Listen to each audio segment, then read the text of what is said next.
Uh, for core task number 11, telling a story. I am telling my story in a Marathi. Okay. तर ह्या 2014 सालातली ती गोष्ट आहे. So मला फिरायलाही खूप आवडतं आणि लोकांनाही खूप बोलायला आवडतं. फक्त तो एक माझ्याकडे तो न्यूनगंड असल्यामुळे मम मम मम मला म्हणजे low low low low low लोकांसमोर ते कसं करता येईल असं ह्याची खूप भीती वाटायची. म्हणून मी अ,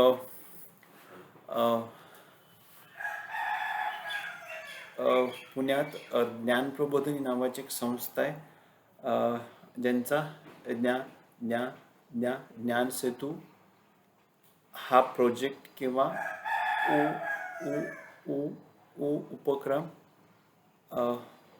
नॉर्थ ईस्ट म्हणजे उत्तर पूर्व भारतात तिथल्या 7ही राज्यात चालतो. सो सो सो ते म्हणजे स्क्रीनिंग करून किंवा स्क्रुटिनी करून अशा लोकांना पाठवणार होते. मग मग मग मला असं खूप टेन्शन आलं होतं की आता क क क कसं व्हायचं. मग मग मग मग म्हणून मी सो पुण्यातल्या त्यांचा फॉर्म भरला आणि त्यांच्या प्रशिक्षणासाठी प्रबोधिनीत पण आलो. सो तिथल्या सगळ्या लोकांचा उत्साह आणि सहकार्य पाहून माझ्यातला कॉन्फिडन्स जागा झाला आणि त्यांनी मला त्यांनी म म म माझी निवड पण केली आणि मी 15 दिवसाच्या टूरवर नॉर्थ ईस्टला गेलो. आम्हाला आसाममधल्या क क क कार्बी अंगलॉंग जिल्ह्यातील एका 6-7 गावातल्या श श श शाळेत भेट द्यायची होती. सो पु पु पुण्यातून माझ्यासोबत 5 माझ्यापेक्षा मी तेव्हा 23 वर्षाचा होतो आणि ती सगळी उरलेली मंडळी ही 60 वर्षाची होती. त्यामुळे आधी मला असं खूप भीती वाटली की अरे यार काही चुकीचं तर नाही ना करत किंवा ह्या लोकांसोबत जाऊन बोर तरी नाही होणार ना, हे सगळे आजी आजोबा आणि मी एकटाच तरुण. पण तसं आम्ही पु पु पुण्यातनं गाडीत बसलो ते कोलकाता स्टेशन, तिथून हावरा स्टेशन, हावरा ते गुवाहाटी बीजी एक्सप्रेस,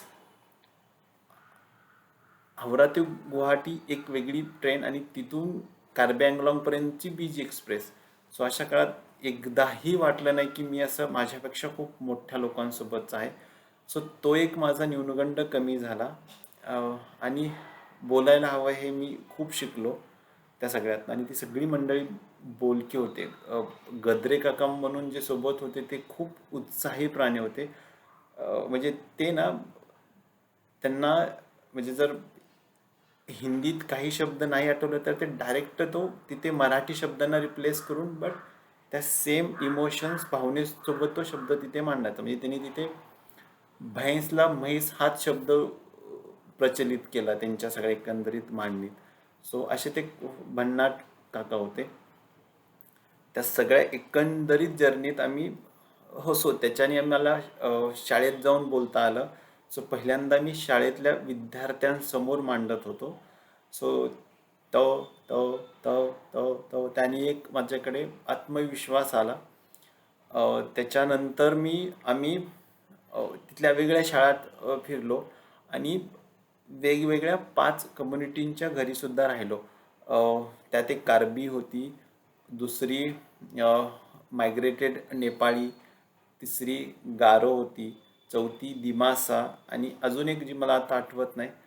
आणि त्यातल्या एका कम्युनिटीत मातृसत्ताक पद्धती ही जवळून पाहता आली मला. सो त्याचा खूप मजा आली. आणि अ, अ, आणि त्या शाळेतला अनुभव तर माझ्यासाठी इनरिचिंगच होता. आणि म म मला इतरांसमोर बोलता यायला तो एक अजून चांगला स्टेज होता. आणि माझी सहकारी मंडळी जी माझ्यापेक्षा खूप मोठी होती त्यांनी सो केल्यामुळे मी अडखळत होईकाना पण बऱ्याच ठिकाणी बोललो. सो मला लोकांसमोर बोलण्याचा कॉन्फिडन्स आला किंवा तो माझ्यात करेज, धैर्य त्याच्यामुळे आलं. ओके. आणि परतीच्या प्रवासात मला काझीरंगा पाहायचं होतं. आणि त्या मंडळींचा वेगळा प्लॅन असल्यामुळे मला एकटं फिरावं लागणार होतं कार्बी अँगलाँग नंतरचे पुढचे काही दिवस. त्यातलं आता काझीरंगाचे एवढं जवळ आलोय म्हणल्यानंतर भेटूनच बघून जावं म्हणून मी ठरवलं की मी ए ए एकटाच काझीरंगात जातो. सो मी तिथे गेलो. आणि सो तिथे जेव्हा गेलो तेव्हा तिथे डॉर्मेटरीत राहायचं असं. सो त्याच्या अगोदर जायच्या अगोदर एका म्हणजे अशा खूप अननोन लोकांशी असं अचानक आणि खूप व्यवस्थित भेटलो तिथे. आता कार्बी अँगलाँगवरनं काझीरंगाला जायच्या अगोदर मध्ये नौगाव लागतं जिथं मला मुक्काम करायचा होता. आणि तिथं तो नाव आठवत नाही आता मला सध्या, पण एक भन्नाट व्यक्ती होता ज्याचं शिक्षण प्रबोधिनीत पुण्यात झालं होतं. आणि तो मूळचा मेघालयचा मिझोरमचा होता आणि तो आसाममध्ये काम करत होता. सो त्याच्याकडे राहून खूप गोष्टी करता आल्या. त्यांनी मला ती आसाममधली सगळ्यात जी तिखट मिरची आहे ती खाऊ घातली. म्हणजे असा कानातनं धूर निघाला माझ्या. म्हणजे सो मी तिखट खाणारा माणूस आहे पण मी म्हणजे फुस झालं सगळं माझं ते त्या मिरची समोर. सो असं. आणि त्यांनी मला मग सकाळी नौगावहून काझीरंगाला जाणाऱ्या बसमध्ये बसवून दिलं आणि मी एकटाच. आणि तसा मी काझीरंगा नॅशनल पार्कमध्ये पोचलो. आणि तिथे पोचल्यावर रिसेप्शनिस्टमध्ये गेलो तर ते म्हणले की डॉर्मेटरी ओपन व्हायला अजून खूप वेळ आहे, तुम्ही तोपर्यंत वाट पहा. सो मी असाच वाट पाहत होतो. तो एक अर्धा तास गेल्यानंतर तिथले ते रेंज फॉरेस्ट ऑफिसर आले होते. आणि मग त्यांनी माझ्याकडे पाहिलं आणि मला विचारलं की का थांबलास. सो मी त्यांना म्हणलं की सर मला डॉर्मेटरी हवे पण ते काका म्हणलेत की की थांबावं लागेल कारण डॉर्मेटरीत 7 ते 8 लोक असल्याशिवाय ती उघडता येत नाही. सो पण मग मला त्या त्या त्यांनी माझी विचारपूस केली. आणि आणि मग विचारलं. आणि तेव्हा मी शिकत असल्यामुळे आणि मी विद्यार्थी बनलो आणि मी मुंबईवरून आलो आणि मी एकटा हे जेव्हा तेव्हा कळलं तेव्हा त्यांनी त्यांना स्पष्ट स स स सांगितलं की कोणी यायची वाट पाहू नका, ह्याच्यासाठी ती डॉर्मेटरी खोलून द्या. सो सो माझ्यासाठी ते खूप चांगलं होतं की बोलण्यामुळे मला तो क्षण मिळाला. त्याच्यानंतर डॉर्मेटरी मिळाली आणि संध्याकाळी ह ह ह हत्ती सफारीसाठी आम्ही रांगेत असताना माझ्या पाठीमागे एक चायनीज इंजिनियर होता जो तिथल्या आसाममधल्या तेलविहिरींच्या संदर्भात म्हणजे त्याच्या कामासाठी तिथे आला होता. सो आम्हाला ती काय हत्तीची सफारीचे तिकीट काय मिळाले नाहीत पण आम्ही खूप तासभर गप्पा मारल्या. म्हणजे एखाद्या चायनीज माणसासोबतचा माझा तो पहिलं इंटरॅक्शन होता आणि खूप गप्पा मारल्या इंग्लिशमध्ये. म्हणजे इंग्लिश बोलता येत नसून सुद्धा ते गप्पा मारल्या मी.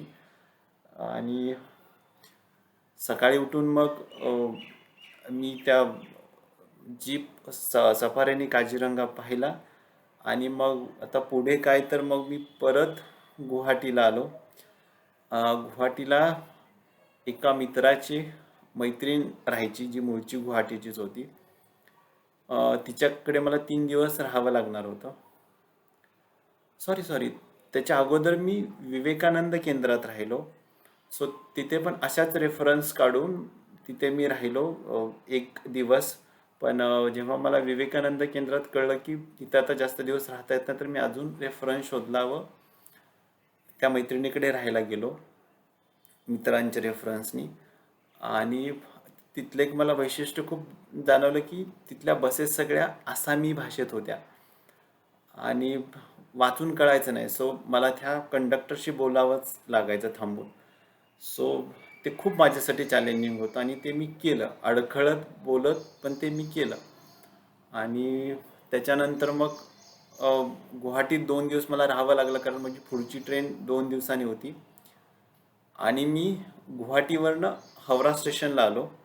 त्या दिवशी मी पहाटे पोहोचलो आणि रात्री 10 वाजता माझी आ आ आ आझाद हिंद एक्सप्रेस होती, जी हावडावरनं पुण्यासाठी होती. इन बिटवीन मी त्याच्यात बेल्लोर मठला सुद्धा जाऊन आलो कोलकात्याच्या. आणि कारण तिथे फिरता यायला असताना दुपारचं जेवण मिळतं. सो अशा दोन्ही गोष्टी मला सध्या करायच्या होत्या. पण तिथे दुपारी थांबू देत नाहीत, म्हणजे काही काळासाठी ते मठ बंद असतोच सो दुपारचा काळ. सो मला तिथून बेल्लोरवरनं निघावं लागलं.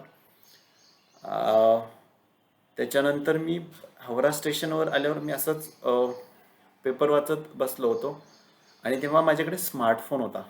सो मला पहिल्यांदा असा स्मार्टफोनचा स्मार्ट फायदा त्या दिवशी झाला. मी पेपरमध्ये क्वीनचा रिव्ह्यू आला होता आणि तो वाचत होतो आणि मग जस्ट म्हणलं की क्वीन आहे का पाहता येईल. सो बुक माय शोवर जाऊन मी पाहिला तर होता तो. आणि जवळपास 2:30ला शो होता आणि मी 1:45 वाजले होते तिथे बसलो. आणि मग चला पाहता येतं, तर मग मी मॅपवर जाऊन तो रूट पाहिला. मग बस कुठल्या नंबरची पाहिली, सो ती होती. सो आणि मग त्या मॅपवरनं आत्ताची रिसेंट बस पण कळली. सो मी माझं सगळं लगेज लॉकर रूमला टाकलं, धावत पळत जाऊन बस पकडली, त्या स्टॉपला उतरलो.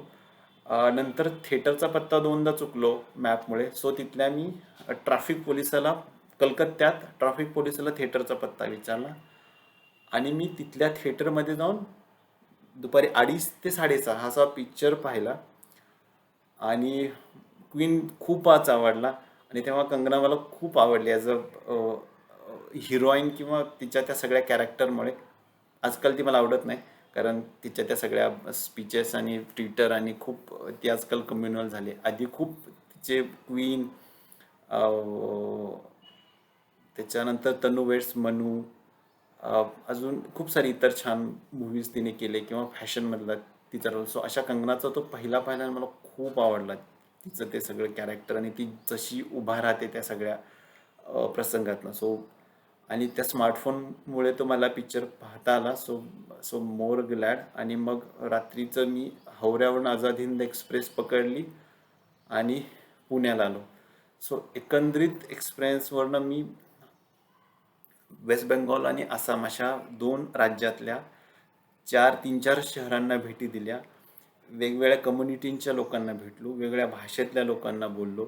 सो ह्या सगळ्यांमुळे माझ्यातला कॉन्फिडन्स किंवा जो स्टॅमरिंगचा अँटिट्यूड, करेज जो असतो ना, तो मला तेव्हापासून मिळाला. सो तेव्हापासून मी हे ई ई इम्प्लिमेंट करतो आहे. सो ही माझीच स्टोरी आहे. सो अशा खूप सारे आहेत. सो त्यातली ही एक स्टोरी. So thank you.